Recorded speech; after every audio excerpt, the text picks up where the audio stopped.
গ্রামের সুন্দরী চাচি তার বাড়িতে ডাকলেন আমাকে তার সাথে কাজ করার জন্য। বন্ধুরা, গল্পটি সম্পূর্ণ শুনলে আপনাদের মেশিন দিয়ে পানি চলে আসবে। আপনারা হাতের কাজ করতে বাধ্য হবেন।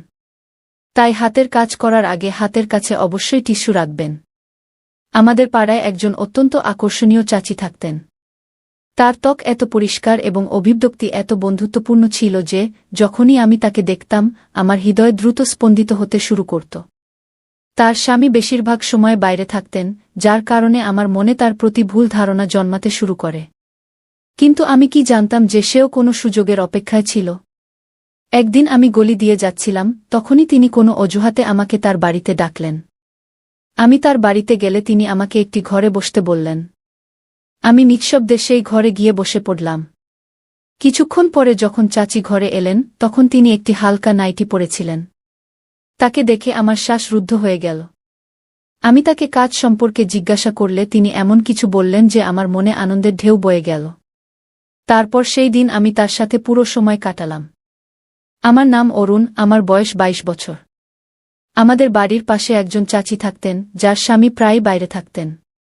সেই চাচি একা বাড়িতে থাকতেন। একবার এমন হলো যে তিনি আমাকে কোনো কাজের জন্য তার বাড়িতে ডাকলেন। পাড়ার অনেক মহিলা আমাকে প্রায়ই তাদের বাড়ির জিনিসপত্র আনতে ডাকতেন। আমি তাদের ছোটখাটো কাজ করে দিতাম। এই কারণে যখনই আমি বাড়ি থেকে বের হতাম প্রতিটি বাড়ি থেকে আওয়াজ আসত, অরুণ, একটু এদিকে আসো, কিছু জিনিস আনতে হবে। আমি এতে অভ্যস্ত হয়ে গেছি। তারা আমাকে কাজের বিনিময়ে কিছু টাকাও দিত, তাই আমি খুশি খুশি তাদের কাজ করে দিতাম। যেহেতু এই চাচি আমাদের পাড়ার ছিলেন, তার আমার উপর কিছুটা বেশি অধিকার ছিল। তাই তার কথা মেনে আমি তার বাড়িতে চলে গেলাম। চাচি তার বাড়ির দরজায় দাঁড়িয়েছিলেন। তিনি আমাকে কাছে আসার ইশারা করলেন। আমি তার কাছে গিয়ে দাঁড়ালাম। তিনি বললেন, অরুণ, তুমি কি ভাড়ায় একটি ডিভিডি প্লেয়ার আনতে পারো? এটি শুনে আমি হতবাক হয়ে গেলাম। আমি অবাক হয়ে তার দিকে তাকালাম। চাচি জানালেন যে তার কোনো আত্মীয়ের বিয়ের ভিডিও এসেছে এবং তিনি এটি দেখতে চান। তাই আমাকে কোথাও থেকে ডিভিডি প্লেয়ার এনে দিতে হবে। প্রথমে আমি একটু দ্বিধায় পড়লাম, কারণ এখন ভাড়ায় কিছু পাওয়া কঠিন। কিন্তু তারপর ভাবলাম, চাচি প্রথমবার আমার কাছে কিছু চেয়েছেন, যদি আমি না করি তাহলে তার খারাপ লাগতে পারে। আমি তাকে প্রতিশ্রুতি দিলাম যে আমি ডিভিডি প্লেয়ার আনবই। তখন সকাল 11টা ছিল, তাই আমি বাড়ি ফিরে গেলাম। কিন্তু সন্ধ্যা হতে না হতেই আমি পাড়ার ভিডিও দোকানে পৌঁছে গেলাম। সেই দোকানটি আমার বন্ধুর ছিল। বন্ধু আমার কথা শুনে ডিভিডি প্লেয়ার দিয়ে দিল এবং বলল, এটি ফেরত দিতেও তোমাকেই আনতে হবে। আমি তার কথা মেনে নিলাম এবং চাচির জন্য ডিভিডি প্লেয়ার নিয়ে এলাম। আমি চাচিকে দরজায় দিতে চাইলাম, কিন্তু তিনি বললেন, ভিতরে এসে এটি টিভির সাথে সেট করে দাও, আমার মুভি চালানো জানা নেই গু। আমি এই কাজে দক্ষ ছিলাম, তাই তার বাড়িতে চলে গেলাম। তার বাড়িটি খুব সুন্দর ছিল। ভিতরের দৃশ্য দেখে আমার মনে হলো চাচি বেশ সচ্ছল। চাচি আমাকে একটি ঘরে বসালেন এবং বললেন, এই টিভির সাথে ডিভিডি প্লেয়ার যুক্ত করে দাও। আমি বিয়ের ভিডিও চালু করে তাকে দিলাম। এই সময়ে চাচি আমার জন্য চা নিয়ে এলেন এবং আমি বাধ্য হয়ে সেই চা খেলাম। তখনই আমার নজর ভিডিওতে পড়ল। সেই বিয়ের অনুষ্ঠানে একজন অত্যন্ত সুন্দরী মেয়ে নাচছিল। সে এত মোহনীয়ভাবে নাচছিল যে আমার চা শেষ হয়ে গেল, কিন্তু আমি টেরই পেলাম না। তখন চাচি জানালেন, এটি আমার মেয়ে, আজ তার স্বাস্থ্য ভালো নেই, তাই সে ঘুমাচ্ছে। এটি শুনে আমি উঠে পড়লাম এবং বাড়ি চলে এলাম। বাড়ি আসার পরও আমার সমস্ত মন চাচির মেয়ের দিকেই ছিল। সে আমার খুব পছন্দ হতে শুরু করেছিল। পরের দিন চাচি আমাকে ডিভিডি প্লেয়ার দরজায় দিয়ে দিলেন এবং ভিতরে আসতে বলেননি। আমি বুঝে গেলাম যে আমি হয়তো সুযোগের অপেক্ষায় ছিলাম, কখন চাচি আমাকে ডাকবেন এবং আমি তার সুন্দরী মেয়েকে দেখতে পাব। তাকে দেখে জানি না কেন আমি অস্থির হয়ে উঠেছিলাম। কয়েকদিন পরে আবার চাচির আমার উপর কাজ পড়ল। তিনি আমাকে ডাকলেন, বেটা, আমাদের মেশিন খারাপ হয়ে গেছে, একটু বাড়িতে এসে দেখে দাও। আমি দ্রুত তার বাড়িতে পৌঁছালাম। মেশিন চেক করলে দেখলাম তাতে একটি কাপড় আটকে আছে। আমি কাপড় বের করে মেশিন চালু করলাম, এটি চলতে শুরু করল। এটি দেখে চাচি খুশি হয়ে বললেন, শুক্রিয়া, এটি ঠিক হয়ে গেছে। আমার কাপড় ধোয়া ছিল। তারপর তিনি বললেন, আমার মেয়ের ঘুম থেকে ওঠার সময় হয়ে গেছে। আমি যেতে শুরু করলে চাচি আমাকে চেয়ারে বসতে বললেন, আরে বসো বেটা, আমি তোমার জন্য কিছু খাবার নিয়ে আসি। এই সময় চাচি আমার জন্য কিছু নমকিন এবং চা নিয়ে এলেন। আমার মনে হতে শুরু করল যে চাচির মেয়ে বাড়িতেই আছে, কিন্তু এখনো পর্যন্ত আমি তাকে দেখিনি। এখন আমার ধৈর্য শেষ হয়ে যাচ্ছে যে কখন আমি খালার মেয়েকে দেখতে পাব। আমি তাকে বিয়ের ভিডিওতে দেখেছিলাম কিন্তু জানি না সেটা কত পুরনো ছিল। চাচি এত সুন্দরী ছিলেন যে আমি ভাবতে শুরু করলাম তার মেয়ে কত সুন্দর হবে। ঠিক তখনই চাচি বললেন, তুমি একটু অপেক্ষা করো, আমার মেয়ে এখনই আসবে, আমি তোমাকে তার সাথে পরিচয় করিয়ে দেব। চাচি তার মেয়ের কথা বলছিলেন, এমন সময় তার মেয়ে বাথরুম থেকে বেরিয়ে এল। সে জানত না যে আমি সেখানে আছি, তাই সে শাল ছাড়াই বেরিয়ে এসেছে। তাকে দেখে আমার চোখ ছানাবড়া হয়ে গেল। সে কোনো অপ্সরার থেকে কম ছিল না। তার ভেজা চুল থেকে বোঝা যাচ্ছিল যে সে এইমাত্র গোসল করে এসেছে। সে নীল রঙের একটি স্যুট পরেছিল যাতে সে অত্যন্ত আকর্ষণীয় দেখছিল। তাকে দেখে আমি হতবাক হয়ে গেলাম। আমি দ্রুত উঠে দাঁড়ালাম। চাচি তার মেয়েকে বললেন, এ আমাদের প্রতিবেশী অরুণ, খুব ভালো ছেলে, আমার অনেক কাজ করে দেয়। এ কথা শুনে তার মেয়ে আমাকে এক নজর দেখে তার রুমে চলে গেল। চাচি বললেন, সে অপরিচিতদের সাথে বেশি কথা বলে না। আমার মেয়ে কম বয়সে অনেক কিছু সহ্য করেছে গি। তারপর কথায় কথায় আমি তার স্বামীর সম্পর্কে জিজ্ঞাসা করলাম। এই প্রশ্নে তিনি একটু বিব্রত হয়ে গেলেন। তিনি গভীর শ্বাস নিয়ে বললেন, তিনি গত 12 বছর কানাডায় আছেন কিন্তু কখনো ফেরেননি। তিনি প্রতি মাসে এত টাকা পাঠান যে আমাদের কোনো অভাব হয় না। কিন্তু আমার শুধু একটি মেয়ে আছে এবং আমার স্বামীও দূরে, তাই বাড়িতে পুরুষের অভাব বড়ই অনুভব হয়। কেউ থাকত যে বাইরের কাজগুলো সামলাত। গিয়ে কথা বলতে বলতে তার মুখে এক অদ্ভুত বিষাদ ফুটে উঠল। আমার তার উপর খুব দুঃখ হল। আমি বললাম, আপনি চিন্তা করবেন না, যখনই আপনার কোনো কাজের প্রয়োজন হবে আমাকে ডাকবেন, আমি আপনার সব কাজ করে দেব। আমি সারাদিন ফাঁকা থাকি, আমাকে আপনারই মনে করুন। এ কথা শুনে চাচি খুব খুশি হলেন। এরপর আমি প্রায়ই তাদের বাড়ির আশেপাশে ঘুরতে শুরু করলাম। সেও বাইরে এসে দাঁড়াত। যে সময় তার নজর আমার উপর পড়ত, তিনি বলতেন, অরুণ, একটু এদিকে আসো, আমাকে চাল এনে দাও। কখনো বলতেন, দুধ এনে দাও। আমি দৌড়ে তার সব কাজ করে দিতাম। একদিন তাদের বাড়ি থেকে একটি মিষ্টি কণ্ঠ ভেসে এল, অরুণ, একটু এদিকে আসো। যখন আমি দেখলাম, আমার হুঁশ উড়ে গেল। এটা চাচির মেয়ে রানী ছিল। আমি দ্রুত তার কাছে গেলাম। তিনি বললেন, আজ আমার মাম্মির শরীর ভালো নেই, প্লিজ দুধ এনে দাও। আমি দোকানে গেলাম, দুধ কিনে ফিরে এলাম। আমি দরজা খটখট করতেই রানী খুলে দিল। আমি বললাম, দুধ এনেছি। তিনি দূর থেকে বললেন, প্লিজ ভিতরে এসে দুধ দিয়ে যাও। আমি ভিতরে গেলাম। এরপর তিনি বললেন, মাম্মির পাশে একটু বসে থাকো। আমি তার রুমে গেলাম যেখানে চাচি ঘুমাচ্ছিলেন। ঠিক তখনই রানী জিজ্ঞাসা করল, অরুণ, চা খাবে? তার কণ্ঠে যেন কিছু জাদু ছিল। আমার মুখ থেকে হ্যাঁ ছাড়া আর কিছু বের হল না। আমি খুব ঘাবড়ে গিয়েছিলাম কিন্তু তার মুখে এক অদ্ভুত হাসি ছিল যা আমি বুঝতে পারিনি। কিছুক্ষণ পরে তিনি চা নিয়ে এলেন এবং বললেন, মাম্মি তোমার অনেক প্রশংসা করেন, তুমি কি করো? আমি বললাম, আমি সারাদিন ফাঁকা থাকি। এ কথা শুনে তিনি হেসে ফেললেন। তিনি হাসতে খুব সুন্দর লাগছিলেন। তারপর তিনি কিছু ভেবে বিষণ্ণ হয়ে গেলেন। চা খাওয়ার সময় আমি কখনো চাচিকে দেখতাম, কখনো রানীকে, আবার কখনো নিচু করে নজর ফিরিয়ে নিতাম। রানীর বয়স হবে 24 থেকে 25, কিন্তু এত সুন্দরী ছিলেন যে 19 বছরের মনে হতো। আমি জিজ্ঞাসা করলাম, তুমি কি করো? তিনি বললেন, আমি 19 বছরের ছিলাম যখন আমার বাবা আমার বিয়ে দিয়েছিলেন। কিন্তু কয়েক মাস পর আমার স্বামীর মৃত্যু হয়। শ্বশুরবাড়ির লোকেরা আমাকে অশুভ বলে বাড়ি থেকে বের করে দিয়েছিল। এ কথা শুনে আমি হতবাক হয়ে গেলাম। তিনি বিয়ে করা বলে মনে হচ্ছিল না। ঠিক তখনই চাচির কণ্ঠ ভেসে এল, অরুণ, তোমার বিয়ে হয়েছে? আমি না বলে মাথা নেড়ে দিলাম। রানী বলল, কেন?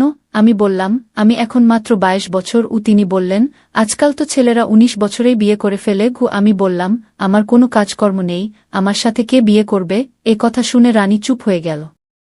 সেই দিনের পর আমি কোনো না কোনো অজুহাতে তাদের বাড়ি যেতে শুরু করলাম। চাচি আমাকে ভিতরে আসতে বারণ করতেন না।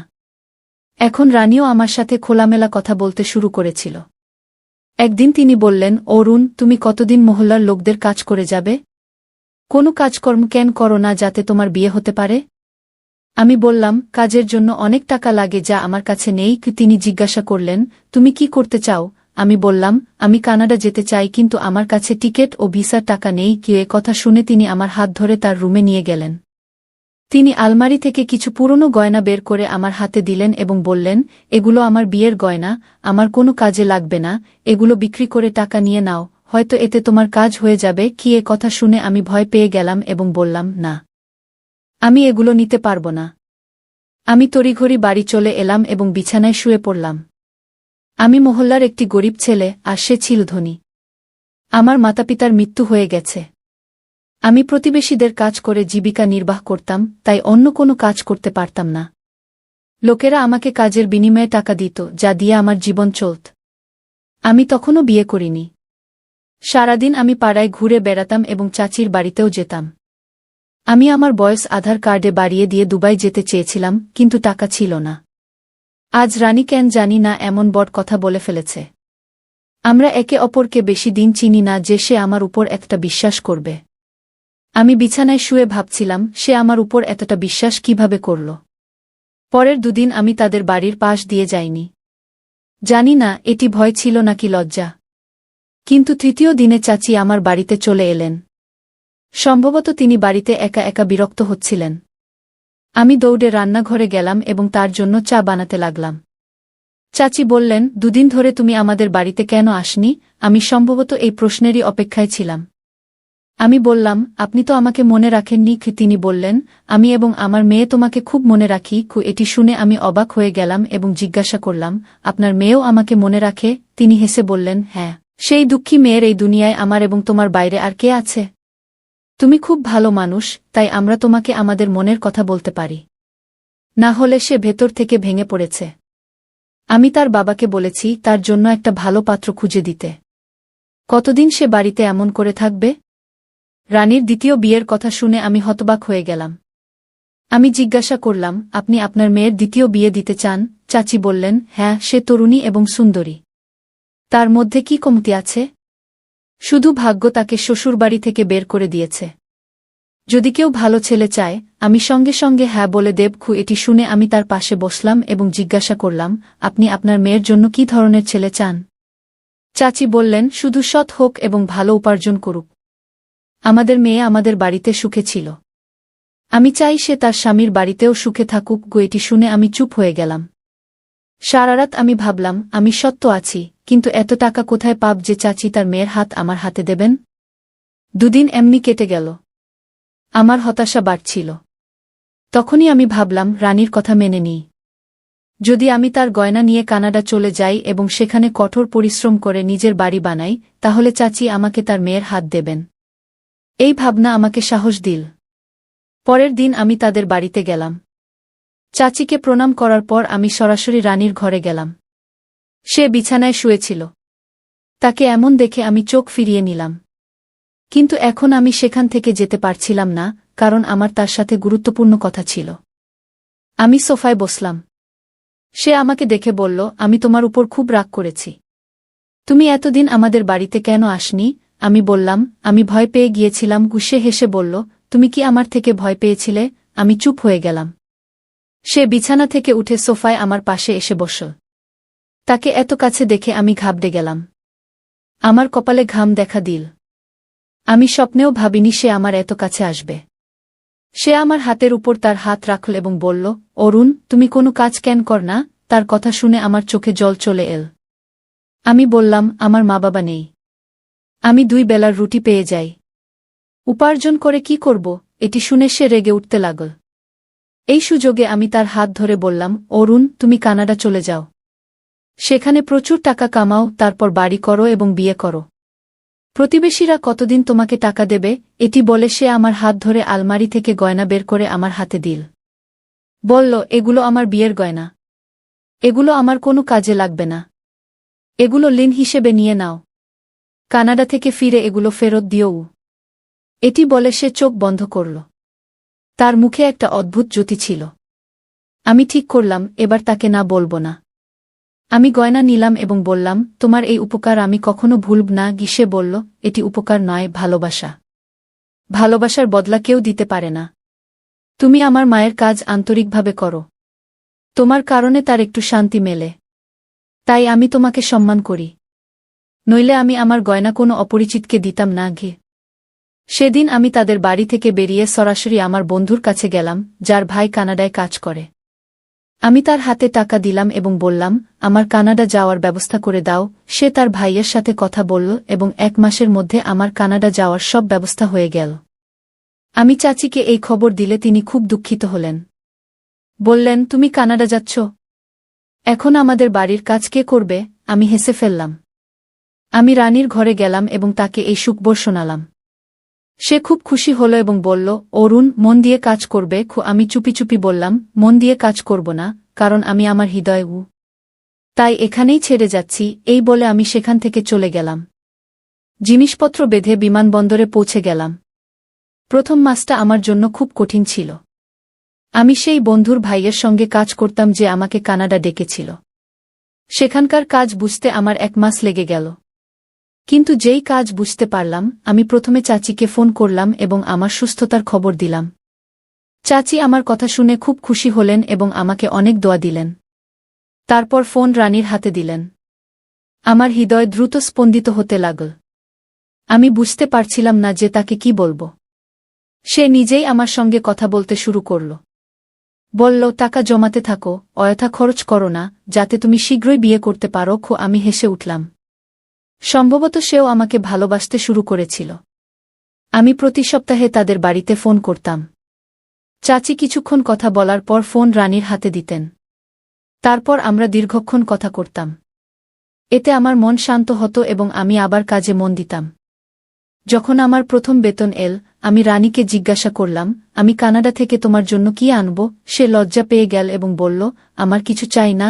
আমি অনেক জোর করলাম, কিন্তু সে এড়িয়ে গেল। আমি ভাবলাম, সে আমার সাহায্য করেছিল, তাই আমি তার জন্য অবশ্যই কিছু পাঠাব। কিন্তু সে গিফটের নাম শুনে চুপ হয়ে যেত। আমি প্রতি সপ্তাহে তাকে জিজ্ঞাসা করতাম, তোমার জন্য কি আনব? একদিন সে বলল, তুমি এত জোর দিচ্ছ, তাহলে আমার জন্য তা নিয়ে আসো। আমি হেসে বললাম, আমারও একটি শর্ত আছে। সে বলল, কি শর্ত? আমি বললাম, এই কথা আমি আসার পর বলব। আমার কথা শুনে সে চুপ হয়ে গেল। এভাবে আমার 2 বছর হয়ে গেল। আমার ভিসা শেষ হয়ে গেল। আমি ভিসা নবায়ন করলাম, কিন্তু বাড়ি ফিরলাম না। আমি যেতেও চাইনি, কারণ যে উদ্দেশ্যে এসেছিলাম তা পূরণ করতে চেয়েছিলাম। আমার উদ্দেশ্য ছিল প্রচুর টাকা কামানো। কিছু সময় পর আমি ছুটি নিলাম। ছুটি পেয়েই আমি ফিরে এলাম। চাচির সঙ্গে দেখা করলাম। তিনি আমাকে দেখে খুব খুশি হলেন এবং আমাকে জড়িয়ে ধরে বললেন, তুমি তো খুব স্মার্ট এবং হ্যান্ডসাম হয়ে গেছো। আমি তাদের বাড়িতে বসে বললাম, আমি আপনার মেয়েকে বিয়ে করতে চাই। আমার কথা শুনে তাদের কিছুটা আশ্চর্য হল, কিন্তু কোনো আপত্তি ছিল না। কিন্তু আমার হৃদয় ভেঙে গেল যখন রানী আমাকে বিয়ে করতে অস্বীকার করল। সে বলল, অরুণ, তুমি আমার চেয়ে অনেক বছরের ছোটই। আমি খুব কষ্ট পেলাম। আমি মাথা নিচু করে বসে রইলাম। আমার সব আশা ভেঙে যাচ্ছিল। আমি আমার ব্যাগ খুললাম এবং কিছু কাপড় যা আমি চাচি এবং রানীর জন্য এনেছিলাম তাদের সামনে রাখলাম। তারা খুশি হয়ে নিলেন। তারপর আমি পকেট থেকে টাকা বের করে রানীর হাতে দিলাম। সে বলল, এটা কি? আমি বললাম, এটা সেই টাকা যা তুমি আমাকে দিয়েছিলে। আমি তার ধন্যবাদও জানালাম। তিনি নিঃশব্দে টাকা নিয়ে আলমারিতে রাখলেন। আমি তাদের কাছ থেকে বিদায় নিয়ে বাড়ি চলে এলাম। মন চাইছিল যে পরের দিনই ফেরার টিকিট কেটে কানাডা চলে যাই। যাই হোক, এখন এখানে আমার কেউ ছিল না। রাতের খাবার খাওয়ার মন ছিল না। আমি নিঃশব্দে আমার ঘরে শুয়ে পড়লাম। সকালে পাড়ার লোকেদের সঙ্গে দেখা করলাম। তারা বলল, তুমি খুব ভাগ্যবান যে এত তাড়াতাড়ি নিজের পায়ে দাঁড়িয়ে গেছ। কিন্তু আমার মন বিষণ্ণ ছিল। আমি 10 দিনের ছুটিতে এসেছিলাম, কিন্তু 5 দিনেই ফেরার টিকিট বুক করলাম। যাওয়ার আগে আরেকবার ভাগ্য পরীক্ষা করার ভাবনা এল। চাচিকে বললাম, কোনোভাবে আপনার মেয়েকে রাজি করান। আমি বয়সে ছোট হলেই বা কি হয়েছে? আপনার মেয়ে আমার সাথে সুখে থাকবে। চাচিও চাইতেন যে তার মেয়ের বিয়ে শীঘ্রই হোক। শেষ পর্যন্ত আমরা অনেক চেষ্টা করলাম এবং রানীকে আমাদের কথা মানতে হল। তার হ্যাঁ শুনে আমার খুশির সীমা রইল না। আমাদের বিয়ে হয়ে গেল। আমি আমার প্রেম পেলাম। আমি তাকে আমার সাথে কানাডা নিয়ে গেলাম। এখন আমার ভালো চাকরি এবং নিজের বাড়ি আছে। আমাদের 2টি সন্তান আছে এবং আমরা সুখী জীবন যাপন করছি। তাই বন্ধুরা, এটা ছিল আমাদের আজকের চমৎকার এবং রোমাঞ্চকর গল্প। আপনি এই গল্পটি কেমন লাগলো আমাদের কমেন্ট করে জানাবেন। আপনার মতামত আমাদের জন্য খুব গুরুত্বপূর্ণ। যদি গল্পটি ভালো লাগে, লাইক করুন, বন্ধুদের সঙ্গে শেয়ার করুন এবং আমাদের চ্যানেল সাবস্ক্রাইব করতে ভুলবেন না, যাতে আপনি আসন্ন মজার গল্পগুলি থেকে বঞ্চিত না হন। তাহলে দেখা হবে পরের গল্পে। ধন্যবাদ।